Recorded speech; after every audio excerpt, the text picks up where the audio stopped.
Kebakaran jenggot, lihat makam Vanessa diperbaiki, Farhad Abbas ancam Juragan 99. Farhad Abbas sindir aksi Juragan 99 yang mendadak memperbaiki makam Vanessa Angel dan Bibi Ardiansyah. Isyaratkan bakal tempuh jalur hukum. Saat ini, kisruh perihal pemindahan makam Vanessa Angel masih terus memanas. Di tengah kontroversi tersebut, mendadak saja makam Vanessa Angel dan Bibi Ardiansyah direnovasi oleh Juragan 99 dan sang istri, Sandi Purnamasari. Mereka berhasil mempercantik makam keduanya dengan dipasang marmer warna hitam.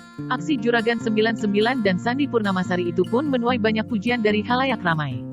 Namun, ada saja pihak yang merasa tidak suka dengan tindakan yang dilakukan oleh Juragan 99. Salah satunya yakni Farhad Abbas. Rasa tidak sukanya itu diungkap Farhad Abbas lewat unggahannya di Instastory.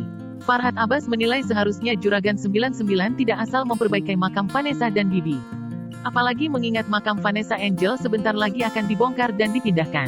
Juragan si Juragan, gak asal bangun kuburan aja demi masuk TV dan penjara, tulis Farhad Abbas mengawali, dilansir Tribun Style pada Kamis, tanggal 26 Mei tahun 2022. Farhad Abbas pun seolah memberikan ancaman akan tempuh jalur hukum apabila makam Vanessa tidak dikembalikan seperti kondisi semula. Pilih mana, bongkar dan minta ampun atau, kita bongkar-bongkaran? @dodisudrajat_1, tambahnya sembari menandai akun Instagram Dodi Sudrajat.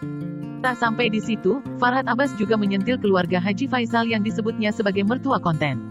Si mertua konten lebih mudah janjian, ngumpulin mantan neneknya Galang dibandingkan mau jumpa dengan kakek dari pihak mamanya. Pandai, tukas Farhad Abbas.